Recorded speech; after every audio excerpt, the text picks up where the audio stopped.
পরিচিত মানব দরদি হিসেবে, অথচ অপকর্মের শেষ নেই। সরকারের কিছুটা হালকা লজ্জাশরম ছিল 14-18-তে, 24-এ আসলে সেগুলোর বালাই চালাই। আজকের এই ভিডিওটা অত্যন্ত গুরুত্বপূর্ণ। আজকের এই ভিডিওর মাধ্যমে আপনাদেরকে কয়েকটা ভিডিও ক্লিপ অংশ দেখানোর চেষ্টা করব। পুরো ভিডিওটি কন্টিনিউ করেন, তাহলে এই ভিডিওর মাধ্যমে অনেক কিছু জানতে পারবেন। তো মানব দরদি হিসেবে, অথচ অপকর্মের শেষ নেই মিল্টন সমাদদারের।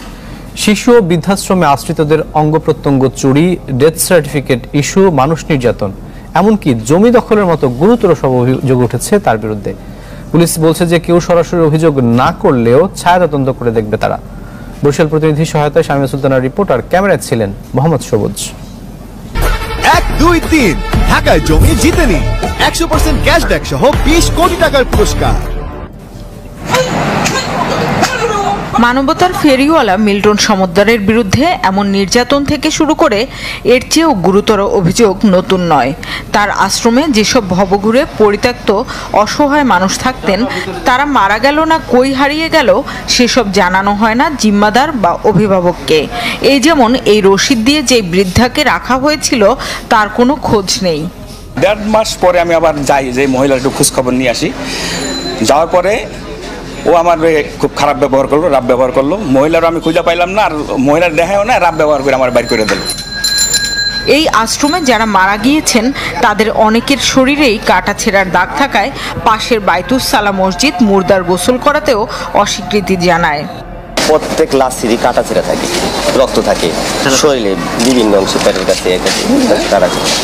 তো এটার পাওয়ার পরে আর ক্লাস এখানে পাঠাচ্ছিল, যেটা ওইটার ভিতরেই পড়াই গোসল করাইতো একটা হুজুর আইনা। প্রথম যখন দেখছিলাম ওনাকে মনে হয়েছিল সহজ সরল মানুষ, কিন্তু যত দিন গেছে ততই ডেসপারেট হয়ে গেছে। মিল্টনের বিরুদ্ধে অভিযোগ আছে মৃত্যুর সনদ জালিয়াতিরও। রাজধানীর দক্ষিণ পাইকপাড়ার ওয়ার্ড কাউন্সিলর জানান, ডেথ সার্টিফিকেট নেওয়া হতো না কাউন্সিলর অফিস থেকে।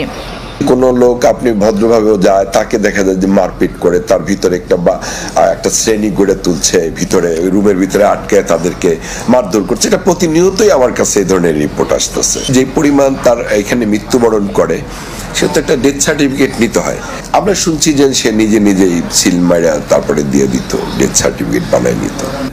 মিল্টনের বাড়ি বরিশালের উজিরপুরে, সেখানেও জালিয়াতি করে চার্চের ওপর প্রভাব খাটানোর অভিযোগ তার বিরুদ্ধে। আমাদের যাজকদের উপরে হস্তক্ষেপ করছে, বিভিন্ন ধরনের ঘটনা ঘটছে। এইটাকে নেওয়ার জন্য, দখল করবার জন্য যখন এই চার্চ দখল করতে চাইলো বা একটা কমিটি গঠন করলো, পরে তো ধর্ম মন্ত্রণালয়ের চিঠি আমরা চ্যালেঞ্জ করলাম। ধর্ম মন্ত্রণালয় বলছে যে ধর্ম মন্ত্রণালয়ের কোনো এখতিয়ার নাই কোনো কমিটি গঠন করে দেওয়ার চার্চের। অনেক ছোটো থাকতে তার তার সাথে অনেক দ্বন্দ্ব হয়েছে, মানে ছেলে বাবার সাথে অনেক দ্বন্দ্ব হয়েছে। তারপর এলাকার লোকজন তার সালিশি বিচার করে তারপর তার গ্রাম থেকে বের করে দিছে। এই আশ্রমের আরেকটি শাখা খোলা হয়েছে সাভারে, সেখানেও রয়েছে জমি দখলের অভিযোগ। পুলিশ বলছে তার বিরুদ্ধে মামলা না হলেও ছায়া তদন্ত শুরু হবে। যেহেতু এরকম একটা সংবাদ আমরা পাচ্ছি, বিষয়টা আমরা গুরুত্ব দিয়ে বিষয়টিকে আমরা গোপনীয় বিভিন্নভাবে আমরা তদন্ত করছি। যদি এরকম কোনো অপরাধের সাথে সম্পৃক্ততা আমরা পাই, অবশ্যই তার বিরুদ্ধে ব্যবস্থা নেওয়া হবে। সামাজিক যোগাযোগ মাধ্যমে সরব থাকলেও পুরো বিষয়টি নিয়ে মিল্টনের সাথে বেশ কয়েকবার যোগাযোগ একজন ব্যক্তি আমাদের না বেশ একটা ন্যাকা প্রশ্নের মুখোমুখি হতে। I am sorry for my language. আপনার যখন একটা কান থাকবে না আরেকটা কান থাকবে, আপনি খুব চেষ্টা করবেন যে যেদিকে কান নিয়ে ওটা ঢেকে বাজারে হাঁটতে। আপনি যখন দুটো কানই নাই, আপনারা ঢাকাঢাকির কি আছে, তাই না? আপনি তখন বীর দর্পে যাবেন।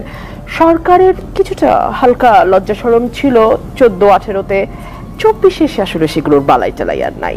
বালাই নাই বলেই নিজের গঠনতন্ত্রের 47-এর ঠকে লাথি মেরে একেবারে নিজের দল থেকেই বিদ্রোহী প্রার্থীকে উৎসাহিত করা হলো, নিজের দল থেকে ডামি প্রার্থী রেডি করা হলো, এবং একটা অদ্ভুত রকম নির্বাচন বাংলাদেশে হলো, যেটা পৃথিবীর কোথাও কখনো হয়নি। দেখুন, আমাদের না বেশ একটা ন্যাকা প্রশ্নের মুখোমুখি হতে। I am sorry for my language, মানে আমি আসলে র ভাবেই বলছি। ন্যাকা প্রশ্নটা হচ্ছে, এটা বাংলাদেশের গণতন্ত্র কোন পথে?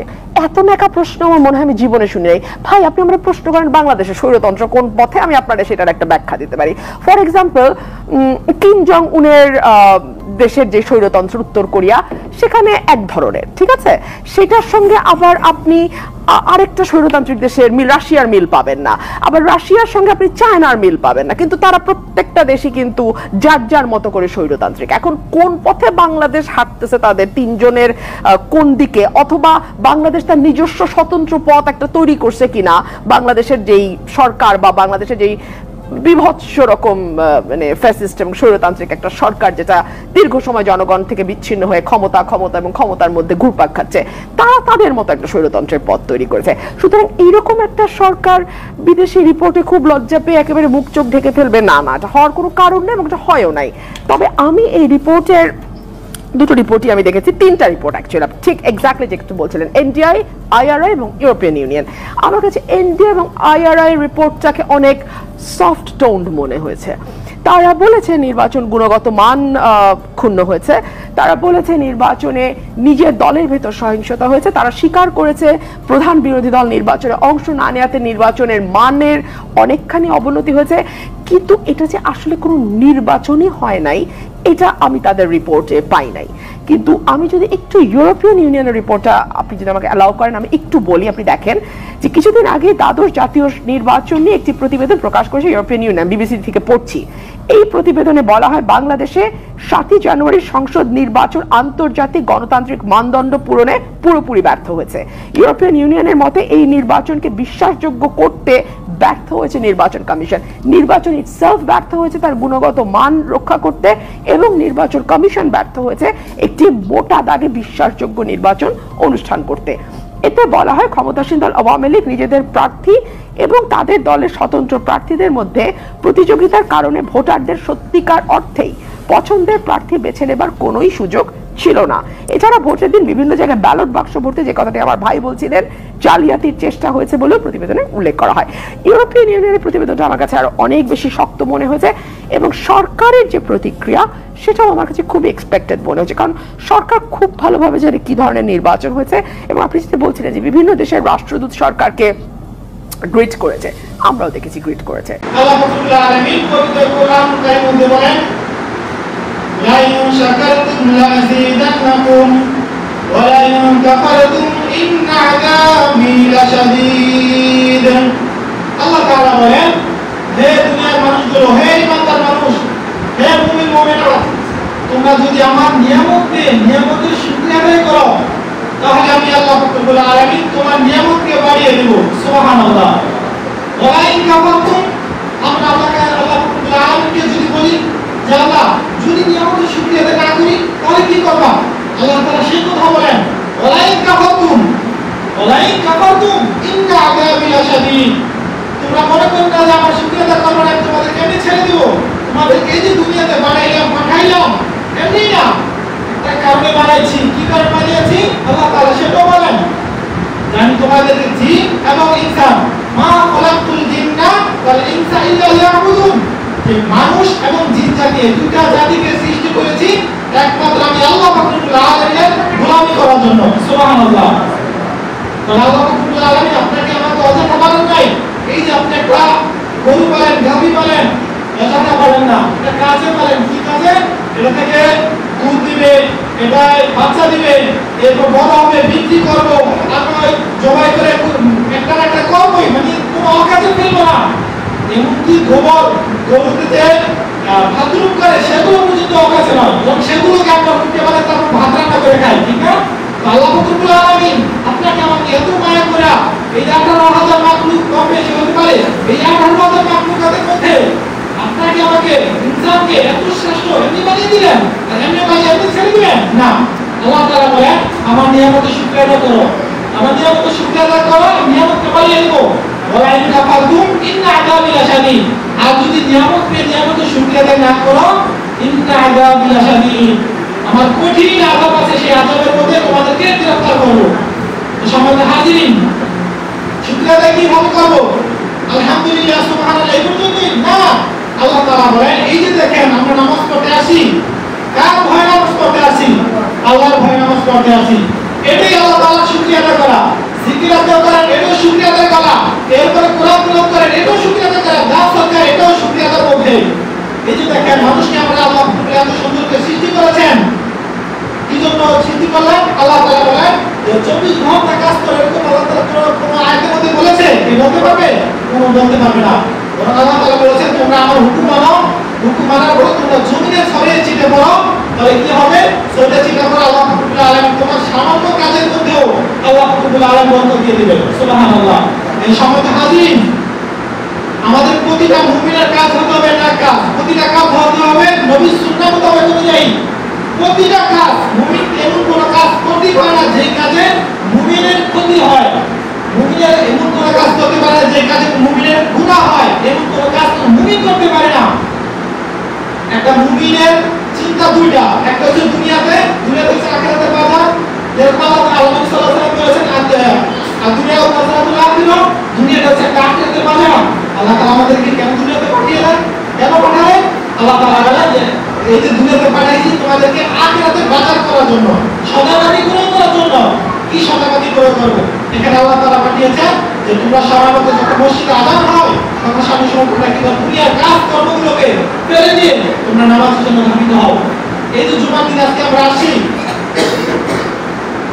এই জুমার কথা আল্লাহ রাব্বুল আলামিন পবিত্র কোরআন কারিমে বলেছেন, ইয়া আইয়ুহাল্লাযীনা আমানু ইযা নুদিয়া লিস-সালাতি মিন ইয়াউমিল জুমআতি ফাসআউ ইলা যিকরিল্লাহি ওয়া যারুল বাই'আ যালিকুম খায়রুল লাকুম ইন কুনতুম তা'লামুন।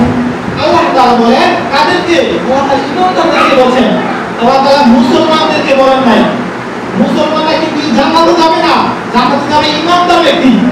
মুসলমানরা কোনদিন করতে হবে আল্লাহ তাআলা জান্নাত দিতে পারেন, কিন্তু ইমানদার ব্যক্তিকে আল্লাহ রাব্বুল আলামিন জাহান্নামে দিবেনই না, আল্লাহ তাআলা সরাসরি তাদেরকে জান্নাতে দিবেন।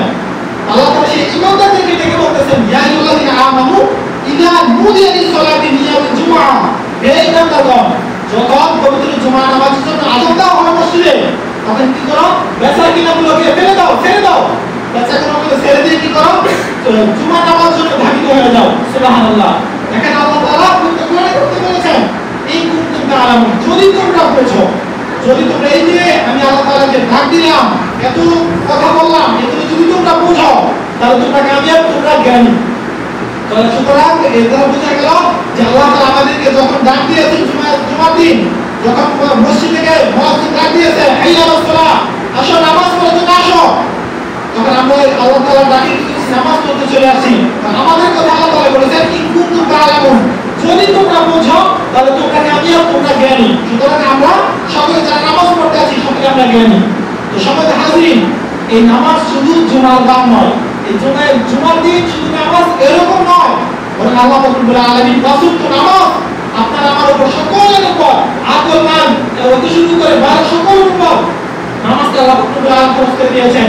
এই নামাজ দিয়ে হবে কি? দেখেন, আপনি যাকাত দেন, হজ করেন, আপনি দান সদকা করেন, ভালো কথা, কিন্তু আপনার নামাজ নাই, আপনার ঈমান নাই, আপনার ওই হজ, যাকাত, দান সদকা, মসজিদ, কারবার, ব্রিজ এগুলো কোনো কাজে লাগবে না যদি আপনার নামাজ ঠিক না থাকে, আপনি নামাজ না পড়েন। দেখেন আল্লাহ নবী সাল্লাল্লাহু আলাইহি ওয়াসাল্লাম হাদিসে বলেন, আসসালাতু মিফতাহুল জান্নাহ, নামাজ হচ্ছে বেহেশতের চাবি। এখানে বলা হয় যাকাত বেহেশতের চাবি। ইসলামের বেলা কিন্তু পাঁচটা, কালিমা লা ইলাহা ইল্লাল্লাহ, নামাজ, হজ, যাকাত, পাঁচটা ফরজ আল্লাহ রাব্বুল আলামিন দিয়েছেন। পাঁচটা ফরজ আল্লাহ রাব্বুল আলামিন দিল, কিন্তু পাঁচটা কথা আল্লাহ রাব্বুল আলামিন বলেন যে কিয়ামতের মাঠে এই পাঁচটা হুকুম একসাথে দিন। আল্লাহ রাব্বুল আলামিন কি বলেছেন? আসসালাতু মিফতাহুল জান্নাহ, নামাজ হচ্ছে বেহেশতের চাবি। যে ব্যক্তি নামাজ ঠিক, বাকি আমলগুলো আল্লাহ রাব্বুল আলামিন এমনি সহজ করে দিবেন। সুবহানাল্লাহ। আর যার নামাজ ঠিক নাই, তার বাকি সমস্ত আমল যদি ঠিকও থাকে, তো সব আল্লাহ রাব্বুল আলামিন সমস্ত আমলগুলোকে বাতিল করে দিবেন। সমস্ত আমল দিয়ে কি নামাজ জান্নাতে যাওয়া যাবে না। সুতরাং আমাদের সর্বপ্রথম যেটা ঠিক রাখতে হবে সেটা হচ্ছে নামাজ, সেটা হচ্ছে আমাদের নামাজ আমাদের ঠিক রাখতে হবে। শুধু তাই নয়, আল্লাহ নবী সাল্লাল্লাহু আলাইহি ওয়াসাল্লাম ওনার হাদিসে মধ্যে বলেন, আউয়ালু মা ইউহাসাবু বিল আবদু ইয়াউমাল কিয়ামাতিস সালাম। আল্লাহ নবী সাল্লাল্লাহু আলাইহি ওয়াসাল্লাম বলেন, কিয়ামতের ময়দানে সর্বপ্রথম বান্দা নামাজের হিসাব দেবে। সুবহানাল্লাহ। এই দুটো হাদিস শুনলেন, দুটো হাদিসের মধ্যে একটা হাদিসে এমন বলা হয় নাই যে যাকাতের কথা আল্লাহ তাআলা দিবেন, হজের কথা আগে কবে তুমি হজ করছো, কবে তুমি যাকাত দিছো, কত টাকা মানুষকে দান করছো, কয়টা মসজিদ করে দিয়েছো, এই কথা কিন্তু আল্লাহ রাব্বুল আলামিন কোথাও বলে নাই। বরং আল্লাহ রাব্বুল আলামিন সর্বপ্রথম বান্দার নামাজের হিসাব নেবে, নামাজের হিসাব নেওয়ার পরে বাকি আমলগুলোর হিসাব করা হবে। কিন্তু যদি আপনার নামাজ ঠিক থাকে, বাকি আমলগুলো আমি শুরুতে বলেছি, এখনো বলি, আল্লাহ রাব্বুল আলামিন বাকি আমলগুলো এমনিতে ঠিক করে দেবেন। সমাজে হাজির, আমাদের এই যে মসজিদটা কত সুন্দর হয়েছে, একটা সংস্থা নাজার সংস্থার মাধ্যমে আল্লাহ রাব্বুল আলামিন এত সুন্দর পরিবেশ করে দিয়েছেন। এই জন্য নাজার সংস্থার জন্য আমরা দোয়া করবো। সেই সাথে যারা পরিশ্রম করেছে, আমার এলাকার মানুষ, অনেক মানুষ কষ্ট করেছে, যাদের 10,000 টাকা দিতে খুব কষ্ট হয়েছে, তারপরে দিয়েছে। কিন্তু আপনার এই টাকাটা কিন্তু সারা জীবন থাকবো না, হয়তো এই 10,000 টাকা দিয়ে কিছুদিন ভালো খাইতেন, কিন্তু এই ভালো না খাই কষ্ট করে খাইয়া আমাদেরকে মসজিদে সহযোগিতা করছেন, এটা আজকে এত সুন্দর একটা পরিবেশ হয়েছে। দেখেন যখন মসজিদে নামাজ পড়তে আসবেন, এই ফ্যানগুলো চালা থাকবে, ঠান্ডা লাগবে, তখন নামাজ পড়ে কি মজা পাবেন, ভালো লাগবে। এই সময় আজকে সকলের জন্য দোয়া করবেন, যারা টাকা দিয়েছে, শ্রম দিয়েছে, বিবেক দিয়ে, বুদ্ধি দিয়ে, যে যেভাবে সাহায্য করে সবার জন্য সবাই দোয়া করবেন। সবাই হাজির, এই যে এত সুন্দর একটা মসজিদ, একটা পরিবেশ করে যারা দিয়েছে নাজার সংস্থা, তারা কি জন্য দিয়েছে? তারা কি জন্য দিয়েছে? যে মসজিদে আমরা সুন্দর করে দিই, এত সুন্দর ফ্যান গুলো, লাইট গুলো এত সুন্দর কালারিং করে দিই, লক্ষ লক্ষ টাকা ব্যয় করে আপনাদের মসজিদ করে দিই, এই মসজিদে আপনাকে সারাদিন বদলা দিয়ে এসে এখানে এসে জিরাইবেন, এই জন্য দিছে না। কেন দিছে? তারা দিছে একটু সওয়াবের আশায়, যাতে করে এলাকার মানুষগুলো বেনামাজি থেকে নামাজি হয়ে যায়, যারা নামাজ পড়ে না তারা যেন নামাজি হয়ে যায়, সেই উদ্দেশ্য করে কিন্তু মসজিদ দেওয়া। সুতরাং আপনি আমি যারা নামাজি আছি, আমরা যারা নামাজি আছি, আমরা আমাদের একটা কর্তব্য আছে। আমি নিজে নামাজ পড়লাম, আমার ভাই, আমার বোন, আমার মা, আমার অমুক পাড়া প্রতিবেশী নামাজ পড়লাম, তাদেরকে দেওয়ার দরকার নেই, দেওয়ার দরকার নেই না, ওরকম না। বরং আমার প্রতিবেশী যারা নামাজ পড়ে না তাদেরকে নামাজের দাওয়াত দিতে হবে, যারা নামাজ পড়ে না তাদেরকে দাওয়াত দিতে হবে। প্রতিটা বাড়িতে বাড়িতে ইনশাআল্লাহ আমরা এই যেহেতু আজকে উদ্বোধন হচ্ছে, ইনশাআল্লাহ আগামীকাল থেকে সকলে আমরা মুসলিম মিলে, আমরা সবাই মিলে যারা নামাজ পড়ে না তাদেরকে আমরা বুঝাবো, যে নামাজ কেন পড়ে না। অনেক মানুষ অনেক অজুহাত দেয় যে নামাজ এই জন্য পড়ে, সে বিভিন্ন অজুহাত দিয়ে যদি আমাদেরকে আল্লাহ তাআলার কোনো আয়াত শোনাতে পারে, আয়াত আমাদেরকে বুঝাতে পারে, নবী যদি কোনো একটা হাদিস দিয়ে আমাদেরকে বুঝাতে পারে যে নামাজ এগুলো পড়া দরকার নাই, তাহলে আমরা বললাম না, সমস্যা কি? যদি না তারা এগুলো প্রমাণ করতে না পারে, যদি আল্লাহ এবং রাসূলের হাদিস এবং আল্লাহ রাব্বুল আলামিনের কোরআন যদি সত্যি হয়ে থাকে, সঠিক হয়ে থাকে, তাহলে অবশ্যই আপনাকে আমাকে সকলকে নামাজ পড়তেই হবে। একটা কথা খুব ভালোভাবে মনে রাখেন, জর্মনের মুফতি সাহেব একটা কথা বলেছিলেন যে বাবা তুমি কেন নামাজ পড়ো না, তুমি কেন নামাজ পড়ো না? যে ব্যক্তি নামাজ পড়ে না, সে যদি মনে করে যে মৃত্যুর পরে আমার আপনার কোনো হিসাব হবে না, তাহলে আপনিও বাঁচলেন, আমিও বাঁচলাম। আপনি বেঁচে গেলেন, কি করেন? আমিও বেঁচে গেলাম। কিন্তু যদি নামাজের হিসাব নেওয়া হয়, তখন আপনার অবস্থা কি হবে চিন্তা করে দেখেন তো। যদি আপনারা যদি নামাজের হিসাবে কিয়ামতের ময়দানে নেন, ঠিকই নেন, তখন আপনার অবস্থাটা কি? আপনি তো বেনামাজি, দিনে নামাজ পড়েন নাই, তখন আপনার অবস্থাটা কি হবে? এই সময় হাজিরিন, আল্লাহ রাব্বুল আলামিন যেভাবে নামাজ পড়ার হুকুম দিয়েছেন, সেভাবে আমাদের প্রতিটা মুমিনকে নামাজ পড়তে হবে। কোনো মুমিন কোনো নামাজ নিয়ে থাকতে পারে না। একজন মুমিন এবং মুসলমানের মধ্যে পার্থক্য, একজন মুসলমান এবং কাফেরের মধ্যে পার্থক্য কি? আল্লাহ নবী সাল্লাল্লাহু আলাইহি ওয়াসাল্লাম বলেন, বাইনাল আবদি ওয়া বাইনাল কুফরি তারকুস সালাত। একজন মুমিন এবং কাফেরের মধ্যে পার্থক্য একটা, সেটা হচ্ছে নামাজ। অর্থাৎ মুমিন নামাজ পড়ে এবং মুশরিক কাফের নামাজ পড়ে না। তাহলে আপনি আমি যারা নামাজ পড়ে না, নামাজ পড়ি না, নিজেদেরকে মুসলমান দাবি করি আমরা কিভাবে? চিন্তা করে দেখেন তো, কিভাবে আমরা মুসলমান দাবি করি? কোন আলেম কি বলেছে যে নামাজ পড়া দরকার নাই, এগুলো শুধু শুধু বেহুদা? এগুলো কোন আলেম বলেছে? কোন আলেম বলে নাই। আমরা প্রতিনিয়ত আমরা শুনতে পাচ্ছি যে আমাদের নামাজ পড়তে হবে, নামাজ না পড়লে আমাদের জাহান্নামে যেতে হবে। এমন তো নামাজ কাজা করলে 2,88,00,000 বছর জাহান্নামে যেতে হবে। তো যে ব্যক্তি নামাজ পড়েই না, তার অবস্থাটা কি চিন্তা করে দেখেন তো। আর যে ব্যক্তি বেনামাজি, তার কাছ থেকে শয়তানও পাওয়া যায়, তার কাছ থেকে শয়তানও পাওয়া যায়। কেন শয়তান পাওয়া যায়? এটা কিন্তু কোরআন এবং হাদিস না, এক বুজুর্গের একটা ঘটনা। একটা বুজুর্গের একটা ঘটনা শোনাচ্ছি আপনাদেরকে, দেখেন।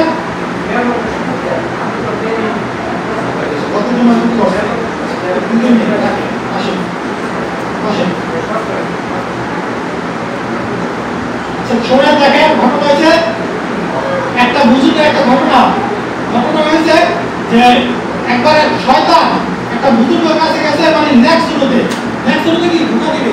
তো যাওয়ার পরে মানে খুব ফেরেশ মানে সে ওই মানুষ শুরুতে যায় বলতেছে আমি শয়তান, ঠিক আছে? তুমি বিষয়টা এই কথা বলার পরে ওই বুঝুকে বলতেছে তুমি বিষয়টা আমার সেটা আমার কাছে বলতেছো, কারণটা কি? কারণটা কি? তারপরে ওই ব্যক্তি ওই শয়তান ওই বুঝুকে বলতেছে যে শোনেন, যারা বেনামাজি তাদেরকে আমি খুব ভয় পাই, তাদের কাছ থেকে আমি সবসময় একটু দূরে থাকার চেষ্টা করি। কেন দূরে থাকার চেষ্টা করো? কারণ হচ্ছে বেনামাজি আমি দেখেন এই শয়তান, আপনারা সকলেই ঘটনা জানা আছে, সকলে জানেন যে শয়তান বিতাড়িত হয়েছে কয়টা কারণে বলতো?